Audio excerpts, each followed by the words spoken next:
Salut à tous, alors je vais vous parler de Schneider Electric aujourd'hui. Alors pourquoi est-ce que j'ai choisi cette boîte ? C'est probablement la boîte du CAC 40 qui à la fois m'intéresse le plus et que je connais le moins. Parce qu'il y a plein de boîtes que je ne connais pas spécialement, mais Schneider Electric, c'est une boîte de qualité réputée comme telle, qui a des super résultats, etc. Et pourtant, je vais être franc avec vous, j'y connais rien à cette boîte, à part le fait que j'ai mon tableau électrique qui est Schneider Electric, et ça me frustre un petit peu. Et les 2 dernières fois où j'ai essayé de m'y attaquer, j'ai ouvert le rapport annuel, parce que c'est quand même un truc que j'aime bien faire, et j'ai vu qu'il faisait 596 pages, donc je me suis un peu plongé dedans, et puis j'ai vite laissé tomber.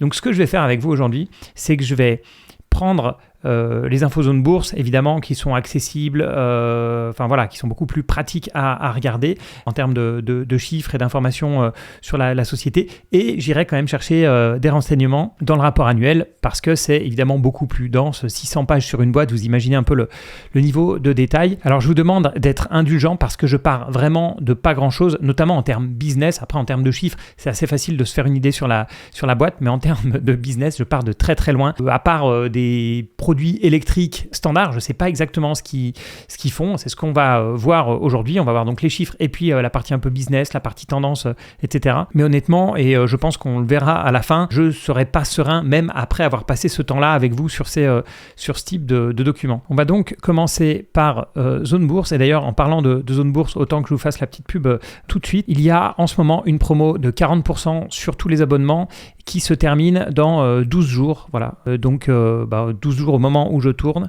Donc on est quoi ? On est le 22 mai. Donc 12 jours pour profiter des abonnements à moins 40%. Voilà, ça c'est fait. C'est la petite pub pour que vous passiez pas à côté. Et bien sûr, pour ça, cliquez sur le lien qui est en dessous de cette vidéo parce que vous savez, c'est aussi ce qui me permet de financer cette chaîne. Donc retour sur Zone Bourse pour essayer vraiment, là en quelques minutes, de se faire un petit point de vue sur Schneider Electric. Donc Schneider Electric, bon évidemment c'est coté en France. Évidemment, c'est une grosse boîte, 129 milliards de capitalisation boursière, 37 milliards de chiffre d'affaires prévu pour 2024. En termes de business, c'est là où, effectivement, en lisant rapidement, on voit qu'ils sont présents dans 115 pays. C'est le leader incontesté de la gestion électrique, moyenne tension, basse tension, énergie sécurisée et système d'automatisme. Autant vous dire que pour moi, ça reste un peu du chinois. Ok, ils font de la gestion électrique et de l'automatisation, mais c'est pas encore très clair. Tout ce qui est répartition géographique, etc., on verra ça un petit peu plus tard. Je vais démarrer. Alors, comme on est à la fois sur Zone Bourse et sur le rapport annuel, je vous ai mis tout ça sur des slides qu'on voit ici. Donc, je commence toujours une analyse par que fait la boîte, produits et services, qu'est-ce qu'ils font comme produits ou services, à qui ils vendent, quels sont leurs fournisseurs, etc. Donc, on l'a vu, la manière dont ils se vendent, c'est qu'ils ont 2 activités. Ils ont la gestion de l'énergie et ils ont les automatismes industriels. Après, là-dessous, c'est extrêmement large ce qu'ils ont comme produit. Ça va du compteur électrique à des alarmes, des systèmes pour recharger les voitures électriques, des systèmes industriels, beaucoup de logiciels, on en parlera un petit peu, donc voilà, c'est extrêmement large. Pour la répartition du chiffre d'affaires, on voit que c'est très bien réparti puisqu'il y a 34% en Amérique du Nord, 28% en Asie-Pacifique, 25% en Europe de l'Ouest et 13% dans le reste du monde. Voilà, c'est une belle entreprise bien diversifiée. Et en termes de vente par activité, on a donc la gestion de l'énergie qui représente en 2023 79% et la partie automatisation qui est à 21%. Donc on voit le gros bout, c'est vraiment la partie gestion électrique. Mais j'aime pas leur manière de présenter. Oui, en termes de métier, c'est bien de mettre automatisation d'un côté et gestion de l'énergie de l'autre. Moi, ce qui m'intéresse beaucoup, c'est la répartition plutôt en termes de clients.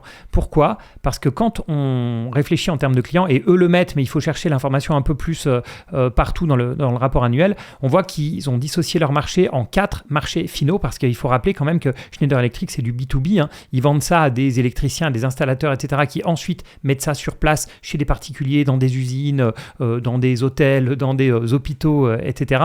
Donc, il y a à chaque fois un lien qui est un peu cassé entre Schneider et l'utilisateur final, mais évidemment, ils en parlent quand même dans leur rapport annuel. Donc, le premier type de marché final, ça va être les centres de données et les réseaux. Ça, c'est intéressant parce que vous savez, j'ai fait des vidéos récemment sur les data centers et à quel point, notamment les GAFAM, donc les Microsoft, Alphabet, etc., dépensaient des milliards et des milliards, des dizaines de milliards dans ces dans ces data centers, d'où évidemment les commandes chez Nvidia, mais aussi d'où le chiffre d'affaires de Schneider Electric. Donc ce marché des data centers et des réseaux, ça représente aujourd'hui 21% des commandes, enfin aujourd'hui en tout cas en 2023, et ils ont une position sur le marché de numéro 1 dans la distribution électrique, et ils se considèrent avoir le portefeuille le plus complet. L'autre marché final, c'est celui des bâtiments, évidemment, hein, quand ils sont ils font partie des rénovations, des maisons neuves, etc., besoin de beaucoup de composants électriques. Ça représente 32% du chiffre d'affaires 2023. Là aussi, ils se considèrent numéro 1 dans la distribution électrique, et ils sont présents dans 25% des bâtiments.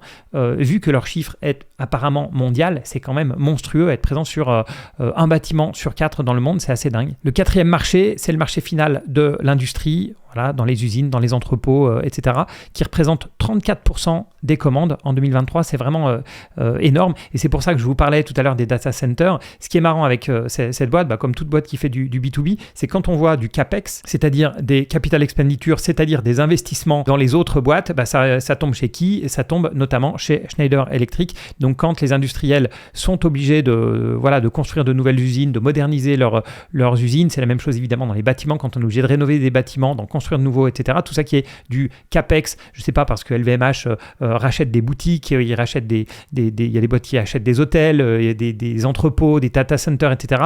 Ça fait partie du chiffre d'affaires donc de Schneider Electric. Donc voilà, 34% pour l'industrie. Ils se considèrent numéro 1 dans la distribution électrique et numéro 1 en matière de données industrielles et de sécurité. Et enfin, marché final des infrastructures, 13% des commandes en 2023. Là aussi, numéro 1 dans la distribution, numéro 1 dans les données industrielles, numéro 1 dans les réseaux.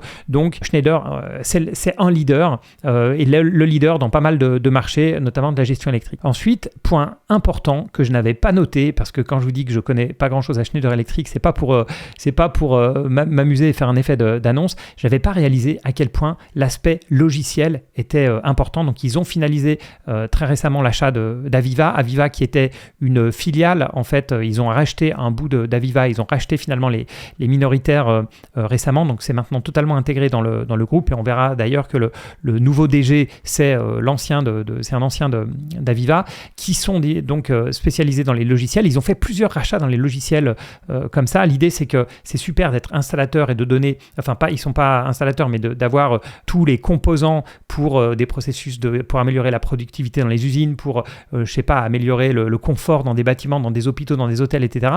Mais si en plus vous possédez la solution logicielle, alors vous commencez à créer un peu un écosystème. Vous avez un moat, un avantage compétitif. Donc quand on va devoir réajouter des éléments, on va rester dans le même écosystème Schneider au sens large. Donc Schneider et les filiales, notamment les logiciels qu'ils ont rachetés. Et cette partie logiciels et services digitaux représente 56% du chiffre d'affaires du groupe en 2023. Donc pour moi, je trouve ça hyper intéressant, parce que ça veut dire aussi que c'est probablement un chiffre d'affaires qui va être beaucoup plus stable, qui va être moins cyclique. On essaiera de le vérifier tout à l'heure avec les chiffres de croissance. Et on voit que leur but, c'est d'ici 2027 d'avoir cette partie logicielle qui passe entre 60 et 65% du chiffre d'affaires. Donc c'est quand même assez dingue.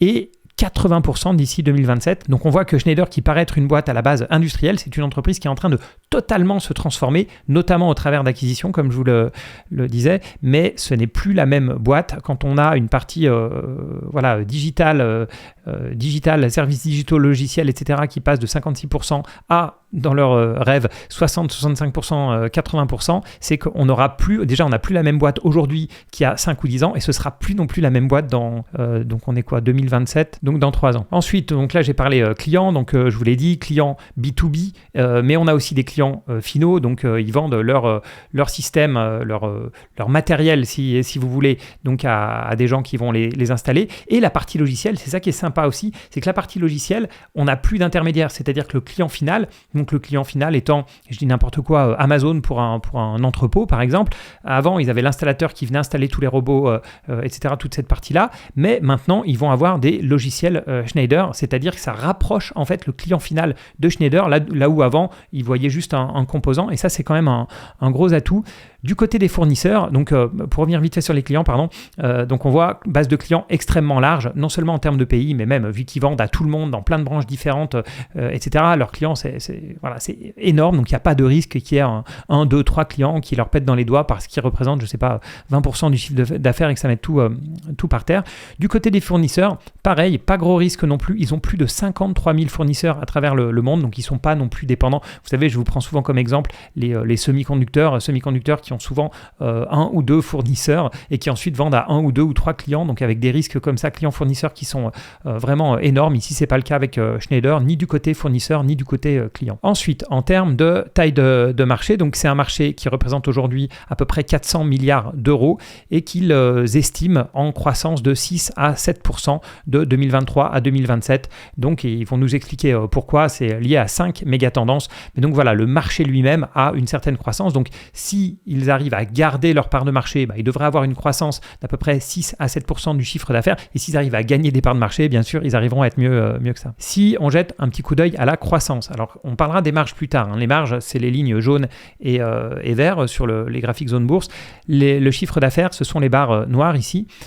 Phénomène intéressant, je vous disais que c'était une boîte qui devenait peut-être moins cyclique, je ne sais pas si je l'ai dit, mais moins cyclique grâce au logiciel. Et j'ai l'impression que ça se voit. Alors, je ne sais pas si c'est moi qui cherche un pattern ou si c'est la réalité, mais on voit que les années 2014-2015, on va dire, de 2014 à 2017-2018, il y avait un certain... si j'enlève 2020-2021 avec l'aspect Covid, on a une croissance stable, on va dire, depuis 2017. Et peut-être, et on l'espère pour eux, que c'est dû à cet aspect moins cyclique et notamment grâce au logiciel qui représente plus de 50% du chiffre d'affaires. Bon, on a cet aspect chiffre d'affaires, est-il stable? Parce que c'est là la question que je me pose. Est-il en croissance? Oui, il est en croissance récente forte. Va-t-il rester longtemps en croissance? D'après ce qu'ils nous disent, oui. Est-il stable? C'est là où, si on se base sur le passé, on peut se poser la question, est-il toujours cyclique ou sont-ils sauvés d'une potentielle future récession par les logiciels? À cette réponse, je dirais quand même, oui, ils sont forcément cycliques. Qu'est-ce qu'on a vu auparavant? Ils ont comme clients des industriels, enfin clients finaux en tout cas, des industriels. Ils vont avoir des data centers, donc des grosses boîtes du digital, etc. S'ils arrêtent d'investir, de créer ces gros data centers, etc., ça va mettre un coup à Schneider. Il n'y a pas... Là, pour moi, en tout cas, davantage compétitif qui fait qu'ils sont recession-proof, que s'il y a un problème de cyclicité, ils ne seront pas touchés. Pour moi, on n'y est pas. S'il y a un problème dans le cycle économique, ils vont malheureusement bien le sentir. Même si on peut estimer que c'est de moins en moins le cas grâce à la partie logicielle et notamment la partie souscription. Ensuite, si on regarde du côté soit de la gestion de l'énergie, soit des automatismes industriels, on voit qu'il y a une très belle croissance dans la gestion de l'énergie sur à peu près tous les marchés, donc notamment l'Amérique du Nord et le reste du monde, mais même l'Europe, 11% de croissance organique, c'est quand même beau. Du côté, donc ça c'est les chiffres 2023, vu qu'ils viennent du rapport annuel. Sur la partie automatisme industriel, on voit que c'est un peu moins la fête et on verra que c'est même un peu la cata pour l'année de 2024, en tout cas début 2024, les derniers résultats qui ont été publiés.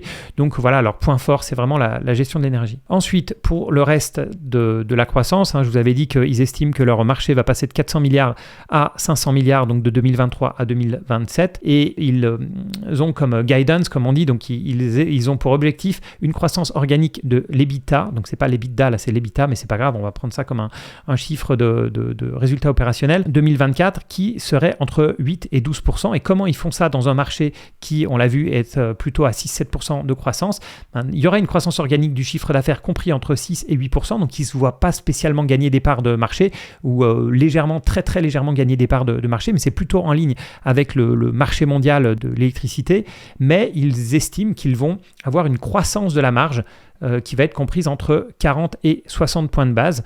Donc leur marge va augmenter de 0,4 entre 0,4 et 0,6%. Donc ils ont comme target d'avoir une marge de entre 18 et 18,2%. Voilà, donc c'est intéressant de voir que leur croissance, elle est globalement en ligne avec celle du marché, mais il va y avoir un boost du fait d'une meilleure productivité, peut-être baisse des coûts, augmentation des prix, ils ont peut-être un certain pricing power, etc. Donc voilà, en ligne avec le marché, mais grâce aux marges, on va passer à 8 à 12% de croissance organique du résultat opérationnel, ce qui est très très bien. Ensuite, cette croissance, je vous disais, moi j'aime bien regarder les marchés finaux, donc d'où vient cette croissance? Et sans surprise, alors ils ont mis supérieur à 10% parce qu'il y a évidemment une inconnue, c'est du côté des data centers et des réseaux. Donc c'est ça qui va faire qui va être vraiment les produits stars de Schneider en termes de croissance. Comme je vous le disais, tant que les GAFAM investissent des milliards, des dizaines de milliards dans des nouveaux data centers, tout va bien pour Nvidia, tout va bien pour Schneider, mais c'est vraiment pour moi le point à suivre. Mais malgré tout, la croissance, il la voit un peu partout. Dans les bâtiments, il y a beaucoup de rénovations à faire, notamment beaucoup de rénovations énergétiques, et pour faire des bâtiments intelligents, on a besoin de produits comme ceux de Schneider. Du côté de l'industrie, 5 à 6%, voilà, donc bâtiment, j'ai pas dit 4 à 5% de croissance, l'industrie 5 à 6%, marché des infrastructures 5 à 7%. On le voit, c'est plutôt bien réparti, mais avec un coup de boost, bien sûr, qui va dépendre des centres, des data centers, j'ai centres de données, mais on dit plutôt data center, voilà, et toute la partie réseau. Ensuite, les méga tendances. Pourquoi il y a une telle demande des produits Schneider? Alors, qu'est-ce qu'ils nous ont mis? Ils nous ont mis intelligence artificielle, changement climatique, transition énergétique, évolution des richesses, et puis nouvel équilibre mondial. Alors voilà, là il y avait des détails. Donc numérisation et intelligence artificielle, j'ai pas besoin de vous le dire. On aura besoin de beaucoup d'applis, de produits connectés, etc. qui font une demande d'électricité croissante. Il faut les faire tourner, tous ces data centers, toutes ces puces, tous ces calculs en permanence, voilà, soit pour entraîner les modèles, soit pour répondre aux demandes des gens. Changement climatique, ça aussi c'est une grosse méga tendance pour Schneider. Remplacer l'approvisionnement énergétique, on voit qu'ils nous ont mis une petite éolienne. Réduire pour plus d'efficacité, oui, il faut monitorer en permanence tout ce qui est énergie électrique pour être le plus efficace possible. Électrifier les procédés, oui, les voitures électriques vont avoir ils ont par exemple des chargeurs, des superchargeurs, je sais pas si j'ai le droit de dire superchargeurs ou si c'est que Tesla, je sais vraiment pas. Mais bon, voilà, ils ont des chargeurs électriques, donc le changement climatique s'ajoute dans leur sens. Transition énergétique, évidemment, on parle beaucoup d'électrification pour décarboner, donc là, évidemment, gros besoin du côté de Schneider. Évolution de la richesse, c'est tout simplement que dans certains pays, là, il mentionne l'Inde, il mentionne Middle East Africa, donc le Moyen-Orient et l'Afrique, on va avoir des bâtiments de plus en plus modernes, des rénovations, etc., sur lesquels ils sont bien placés. Et nouvel équilibre mondial. Alors de quoi il nous parle? Évolution de la chaîne d'approvisionnement. Oui, je pense que ce qu'ils veulent dire, voilà, c'est sa relocalisation. On est en train de construire beaucoup plus d'usines en Europe. On est en train de construire beaucoup plus d'usines aux États-Unis suite à tous les problèmes de supply chain qu'on a connus pendant et après le Covid, ou même la guerre en Ukraine. Donc il y a énormément d'investissements qui sont faits par des boîtes pour construire des entrepôts, des usines, etc. Et à chaque fois, on a besoin de Schneider Electric pour électrifier tout ça. Électrifier et automatiser. On va rentrer un petit peu dans les chiffres maintenant en termes de rentabilité. Donc la rentabilité, moi je regarde pas mal le return on equity qui est plutôt bon, autour de 13, 14, 15%, et même qui va augmenter. La rentabilité prévue en tout cas pour 2024, 2025, 2026, c'est 17%. C'est bien, c'est pas dément, mais on reste dans l'industrie, il faut pas l'oublier, même s'il y a une partie logicielle qui devient de plus en plus importante. Donc c'est bien, 15% ou plus, on considère que c'est vraiment pas mal. Et ça, vous le savez, le ROE ou le ROCE, ROIC, etc. Bon, pour moi, c'est un peu la même chose. Tant qu'on surveille l'endettement, ça joue. Donc voilà, c'est une entreprise qui est bien, c'est une boîte qui est bien rentable. Du côté de la profitabilité, donc profitabilité, cette fois-ci, on est sur les marges. Et pour moi, les marges, c'est hyper important. Pourquoi? Je vous le répète tout le temps. Parce que c'est ce qui nous prouve qu'ils arrivent à déjà compenser l'inflation, parce qu'on a eu des périodes d'inflation, donc tous leurs composants, tous leurs métaux, tous leurs plastiques, etc., les coûts de transport, est-ce qu'ils arrivent à le répercuter aux clients? La réponse est oui, mais même plus que ça, ils arrivent à augmenter leurs marges dans une période où c'est principalement les entreprises qui avaient un pricing power, donc qui arrivaient à imposer leurs marges aux clients, et ça c'est vraiment hyper important, parce qu'on peut se dire, mais pourquoi est-ce qu'un client, si Schneider augmente le prix, pourquoi est-ce qu'ils vont pas se tourner vers Hager ou Siemens ou autre? C'est parce que soit les produits sont meilleurs, soit il y a cet aspect d'écosystème. Et c'est assez marrant parce que il y a l'électricien qui est venu chez moi, j'ai un compteur Schneider 9, et qui me disait que sur d'autres compteurs, d'autres marques type Hager, etc., il peut remplacer les disjoncteurs, vous savez, sur votre tableau de manière indépendante, mais en prenant par exemple une autre marque. Mais Schneider, c'est vraiment un écosystème, donc il faut qu'il ait les trucs spéciaux. C'est plus pratique, c'est un petit peu plus cher, mais au final, voilà, il y a cet aspect où pour remplacer certains éléments, vous allez prendre du Schneider. Donc cet aspect écosystème, c'est intéressant, c'est ce qui fait un avantage compétitif par rapport aux autres. Donc on le voit ici, moi j'adore avoir des marges qui sont déjà aussi stables. Ça veut dire que ça enlève l'aspect cyclicité. Donc plus je regarde cette boîte, plus je me dis elle n'est pas si cyclique que ça finalement. Et puis des marges qui sont croissantes et qui sont presque plus des marges industrielles. On commence quand on a des marges nettes 12%, on est dans du 18% de marge d'exploitation, c'est vraiment pas mal. Après, quand on regarde dans leurs deux métiers, donc le métier principal, gestion de l'énergie, on est à 21%, marge d'EBITDA, en hausse organique de 220 points de base, donc c'est vraiment excellent. Dans les automatismes industriels, on voit que la marge est en dessous, mais je préfère que ce soit là, vu que c'est ce qui est en stagnation, voire décroissance en ce moment. C'est pas là forcément où Schneider joue son futur. Donc voilà, du côté de la profitabilité, même si j'ai beaucoup de mal à comprendre le business complet de Schneider, on voit que globalement, c'est une boîte qui est appréciée par ses clients. Ses clients achètent plus cher, ou alors c'est Schneider qui réduit ses coûts, mais en tout cas, la marge qui augmente, c'est vraiment, vraiment top. Maintenant, est-ce qu'il y a un moat? Est-ce qu'il y a un avantage compétitif? C'est là où les marges me disent que oui, mais quand je regarde quels sont globalement les différents concurrents, donc il y a ABB, Hager, Fuji Electric, Siemens, il y a énormément de, Legrand évidemment, des boîtes comme ça, mais il y a aussi du Mitsubishi, il y a, il y a énormément, comme ils sont sur plein de métiers différents, en étant numéro 1 de la gestion électrique, ils ont plein de concurrents, tout le monde n'est pas aussi gros qu'eux, donc ils ont plein de concurrents un peu par niche, par type de produit, etc. Donc pour moi, c'est pas évident de savoir s'il y a un moat. D'ailleurs, je compte sur vous pour tous ceux qui sont dans le business de l'électrique au sens large. Est-ce que vous voyez un avantage à acheter? Est-ce que vous êtes client Schneider et vous n'irez pas ailleurs pour telle et telle raison? Ou est-ce que pour vous, Legrand, Schneider, c'est un peu la même chose, ou Hager ou Siemens? Là, pour moi, c'est une grosse question. Et quand j'attaque une boîte comme ça, surtout une boîte comme Schneider que j'ai pas regardé pendant longtemps, c'est aussi pour ça, en fait. Pourquoi est-ce que j'ai pas regardé cette boîte? Parce que son business, il n'est pas clair. Autant Legrand, ils ont un business qui est beaucoup plus petit, donc c'est beaucoup plus du matériel électrique, entre guillemets, plus simple. Enfin, en tout cas, c'est la vision que j'ai de Legrand. Le business de Schneider est tellement large, et notamment la partie logicielle, que j'ai beaucoup de mal à me repérer. Et donc, je suis beaucoup moins à l'aise que sur d'autres boîtes, notamment dès qu'on commence à discuter du moat. Passons maintenant à la situation financière. Donc on a ici le passif de l'entreprise. Alors là, au départ, je ne m'embête pas trop. Je vais vous dire ce que je regarde tout simplement. Je regarde les passifs non courants, c'est-à-dire les dettes long terme. En gros, il y en a pour 15 milliards par rapport à des capitaux propres qui sont à 27 milliards. Pour moi, on a un ratio dette sur equity qui est bien inférieur à 1. Donc ça me va très bien. On va passer très rapidement la situation financière. Du côté de l'actif, la seule chose qui me titille toujours un petit peu, c'est qu'on a énormément de goodwill, c'est-à-dire d'écart d'évaluation. Mais c'est normal, c'est une boîte qui a fait beaucoup de grosses acquisitions, des acquisitions de plusieurs milliards. Donc évidemment, quand on rachète une boîte plus que sa valeur comptable, il faut qu'on indique un goodwill dans nos comptes, à l'actif des comptes. Donc voilà, pourquoi est-ce que ça me fait peur? Parce que moi, j'ai commencé l'investissement dans les années 2000 où il y avait énormément d'acquisitions qui se sont faites à des prix très très chers, et on a vu toutes les années suivantes des dépréciations d'actifs qui plombaient les comptes des boîtes. Là, ça n'a pas l'air d'être le cas chez Schneider. Ils ont fait de bonnes acquisitions, c'est un bon acquéreur jusqu'ici, Schneider, mais voilà, il y a toujours cette petite crainte de tant qu'on ne connaît pas parfaitement la situation bilancielle de la boîte, quand il y a autant de goodwill, quand ça représente une aussi grosse partie en fait de son bilan à elle, voilà, dû à des acquisitions, c'est pas du tout des trafics de comptes.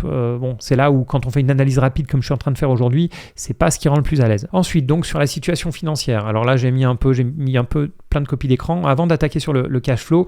Donc le bilan demeure solide. Moi j'avais vu 15 milliards de dettes long terme, mais en fait voilà, ils considèrent qu'ils ont une dette financière en incluant les engagements de 9 milliards. Les engagements d'achat de titres de minoritaires, ça c'est pour l'achat d'Aviva l'année précédente. Mais bon, voilà, en termes de dette, ça ne me gêne pas. D'ailleurs, S&P et Moody's, qui ont beaucoup plus regardé que moi la solidité financière, lui donnent un A- et un A3, ce qui est excellent. Du côté du cash flow, donc il y a un cash flow de 4 milliards 5, 4 milliards 6, coût de R&D de 2 milliards, dépenses d'investissement, donc les fameux CAPEX de 1 milliard 3, qui représentent 3,7% du chiffre d'affaires. Alors je retourne chez Zone Bourse dans l'onglet Finance, et ça c'est vrai que c'est quelque chose que je regarde systématiquement. Tac, j'ai fait des vidéos dessus. C'est ici le CAPEX sur chiffre d'affaires. On voit c'est très stable autour de 3%, et même avec un boost, mais ça ne m'étonne pas vu la croissance. Voilà, vu le monde actuel, c'est très bien qu'il booste un peu sur les investissements. Et pour une industrielle, ça reste extrêmement correct. Pour moi, franchement, 3%, c'est quasi du CAPEX light, donc toujours une bonne nouvelle pour de l'industriel. Et qu'est-ce que j'avais à dire là-dessus? Non, c'est à peu près tout. Ensuite, sur le tableau des flux de trésorerie, donc le tableau de cash flow, qu'est-ce qu'on voit? Donc il y a l'autofinancement de 5 milliards 5. Donc si on enlève les 1 milliard 3 de capex qu'on voit ici, on retombe à peu près sur le cash flow. Alors qu'est-ce qu'ils font de leur cash? C'est ça qui m'intéresse. Donc on voit ici qu'il y a 4 milliards 7 qui sont donc pour le rachat d'Aviva, des minoritaires d'Aviva. On a 1 milliard 7 de dividendes versés aux actionnaires de Schneider. On a 700 000 de rachat d'actions, ce qui n'est pas énorme, 700 000. D'ailleurs, je vais aller vérifier vite fait le nombre d'actions. Toujours quelque chose que je regarde systématiquement quand j'analyse une boîte. Le nombre de titres sur Zone Bourse est ici, et j'aime bien quand ça descend, j'aime bien les boîtes qui font du rachat d'actions quand elles le peuvent. Après, c'est un peu différent ici chez Schneider parce que c'est une boîte qui notamment fait de la croissance externe, qui rachètent des boîtes, donc ils savent comment utiliser leur cash. Donc ça me ferait un peu bizarre s'ils rachetaient leurs actions et puis à côté de ça ils font des OPA un peu à tout va. Donc non, ils rachètent pas toujours leurs titres, ou en tout cas ils en rachètent, mais en même temps ils en réémettent. Donc c'est globalement stable, on va dire, mais c'est pas une boîte qui rachète ses actions. C'est pas comme toutes les boîtes qu'on connaît qui rachètent leurs actions avec un aspect relutif, etc. et qu'on aime bien. Non, c'est une boîte qui a de quoi dépenser son cash flow, donc ça me choque pas plus que ça honnêtement, qui rachète pas beaucoup d'actions. Maintenant les risques. Alors je me suis pas embêté, comme je connais pas la boîte, parce que quand on a du mal, quand on connaît pas réellement le business de la boîte comme ça, à part le fait qu'ils font de l'électrique et de l'automatisation, j'aime bien quand même regarder la section risque de ce qu'ils appellent le document d'enregistrement universel, mais qui est le rapport annuel, parce qu'en général quand c'est bien fait, on apprend quand même des choses. En tout cas, eux ont analysé pas mal de risques avec l'impact potentiel qui va avec. Il les classe en 3 catégories. Les risques qui sont déclenchés par un événement, donc c'est vraiment quelque chose de hors Schneider, hein, c'est quelque chose d'externe. Ensuite, les risques liés aux tendances, et enfin les risques internes liés à des problèmes de gestion. Donc sur ceux qui sont les risques déclenchés par un événement, ils sont assez classiques. On a les cybersécurité, ça maintenant tout le monde là. Contrôle des exportations, voilà, si tout d'un coup la Chine ou les États-Unis commencent à mettre des barrières avec un Trump qui revient, qui commence à mettre des barrières à l'import ou à l'export, etc. Ça peut qualité des produits, des projets, réglementation en manière de concurrence, corruption, droits humains. Bon, voilà.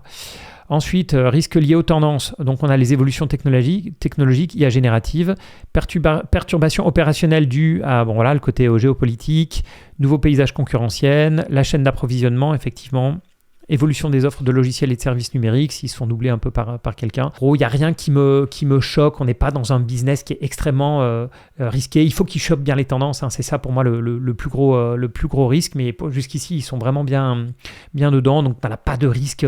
On l'a vu, pas de fournisseurs clés, pas de clients clés.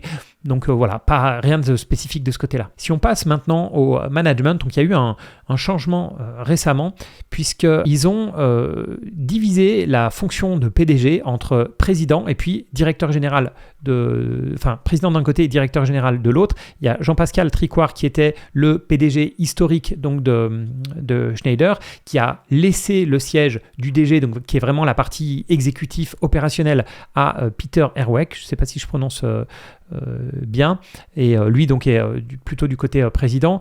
Donc moi j'aime bien d'habitude quand il y a, alors le top du top évidemment c'est le président fondateur. Ici on est chez Schneider, on est dans une boîte qui a démarré en quelque chose comme 1836 avec les frères Schneider, donc on est évidemment, c'est plus une boîte familiale depuis longtemps, mais voilà, on a un nouveau dirigeant, alors nouveau sans être nouveau, hein, donc 57 ans, allemand. Qu'est-ce que je crois que j'ai mis son petit CV, voilà. Donc lui, il vient historiquement d'Aveva. En fait, il était chez Siemens, donc gros concurrent de Schneider. Il est passé chez Schneider pendant 5 ans. Il est allé chez la boîte qu'ils ont racheté, donc Aveva. Je vous rappelle, Aveva, ils l'ont racheté en 2 fois. Ils ont racheté une partie, et puis une partie, donc il y a pas mal d'années, et puis le reste en 2023. Et il est maintenant de retour chez Schneider.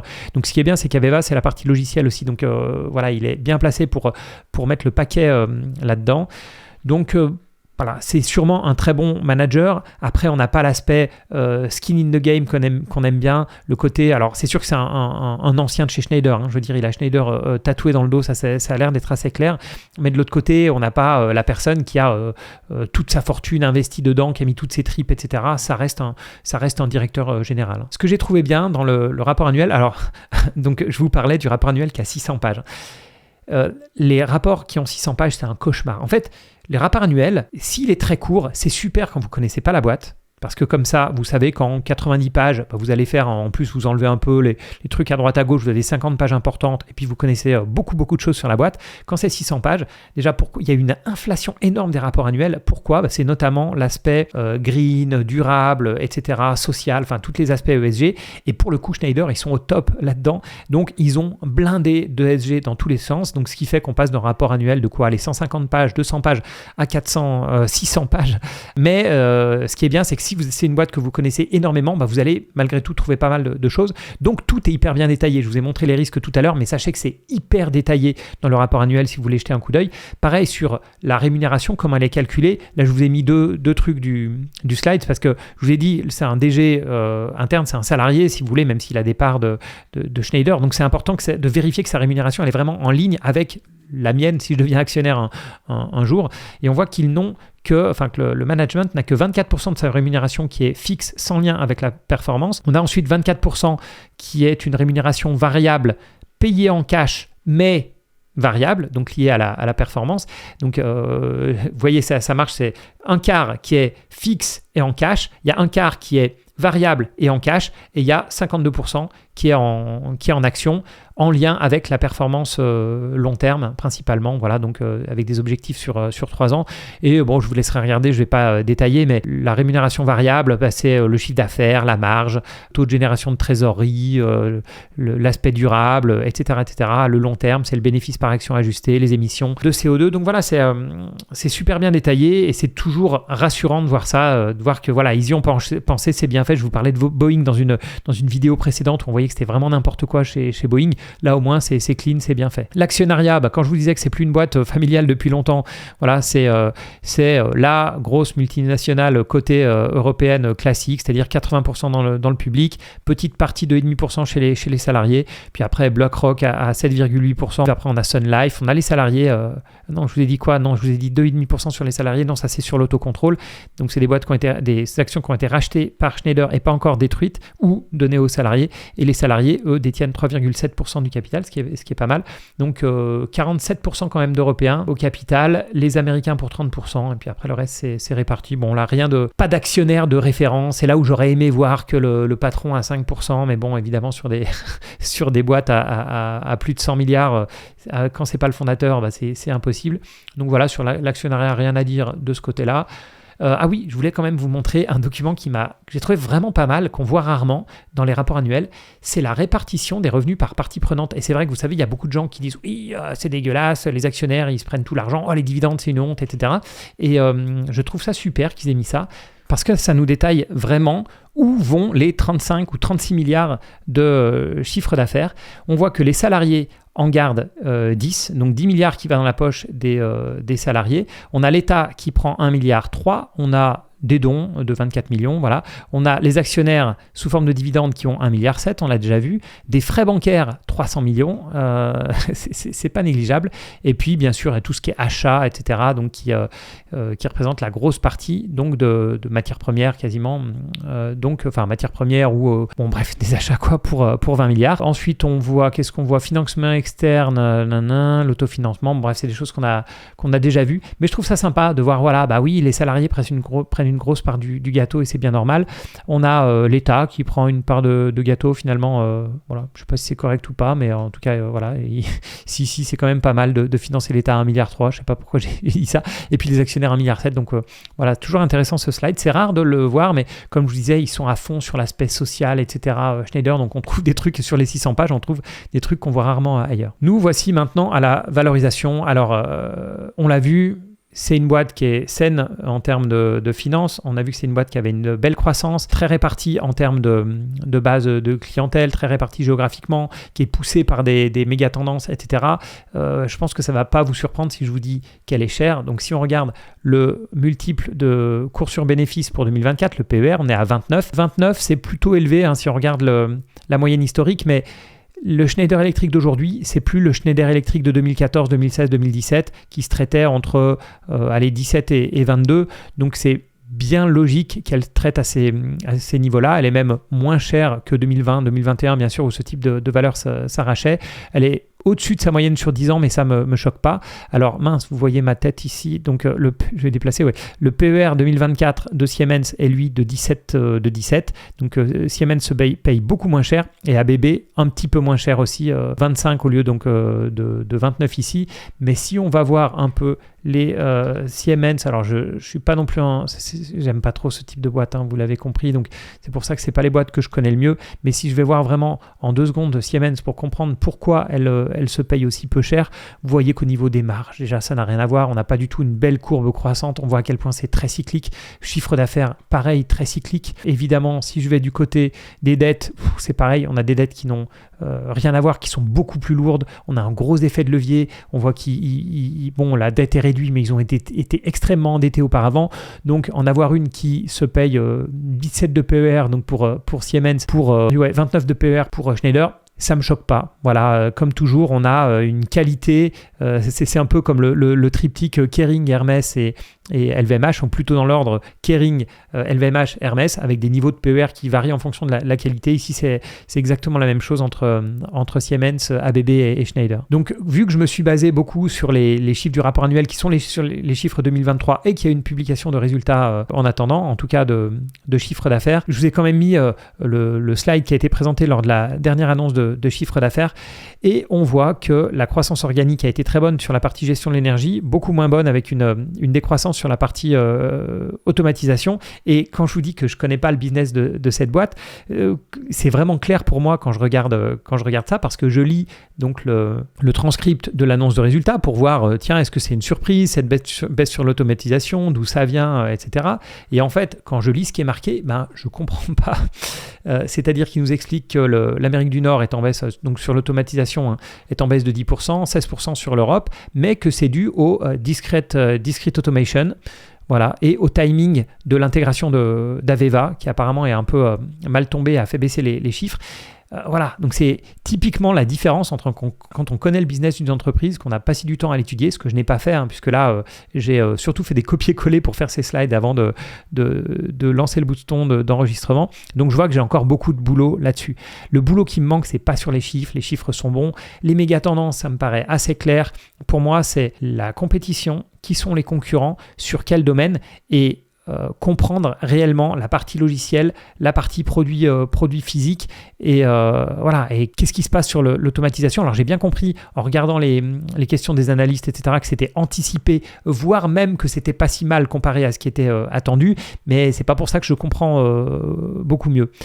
Donc voilà pour cette vidéo sur Schneider Electric. J'ai pas beaucoup avancé sur l'aspect business, mais j'ai pas mal avancé sur la partie chiffres. Ce qui est clair, c'est que c'est une très belle entreprise de qualité qui profite des augmentations de CAPEX des autres entreprises qui sont à leur maximum. On l'a vu notamment chez la tech américaine. J'ai mis méga tendance plus parce que oui, ils ont vraiment le vent dans le dos avec pas mal de choses, la rénovation des bâtiments, avec toute la partie éolienne, solaire, voiture électrique. Enfin bon, ils cochent un peu toutes les cases de ce côté-là. Vous rajoutez l'intelligence artificielle avec les data centers. Enfin bon, voilà, les méga tendances, c'est vraiment leur force, hein. C'est ce qui permet de penser que la croissance va continuer. Il y a cet aspect que je n'imaginais pas du tout avant de me plonger un petit peu dans cette boîte, c'est que finalement c'est en train de devenir plus une boîte de logiciels qu'une boîte vraiment qui fait des produits électriques. Donc ça, c'est vraiment intéressant. Comme je le disais, ça a plusieurs atouts. C'est un atout du côté des marges, c'est un atout du côté cyclicité, c'est un atout du fait que les clients maintenant vont acheter du Schneider là où avant c'était plutôt, je sais pas, dans un hôpital par exemple ou un hôtel, etc. Qu'on vous mette du Hager ou du Schneider, pour vous c'est la même chose. Si maintenant vous vous mettez à gérer, je sais pas, les dépenses énergétiques du bâtiment avec le logiciel Schneider, alors il n'aura pas la marque Schneider probablement parce que ça fait partie des boîtes les logiciels sont chez les boîtes qu'ils ont racheté, mais l'hôpital ensuite va avoir intérêt à dire à son prochain installateur, etc.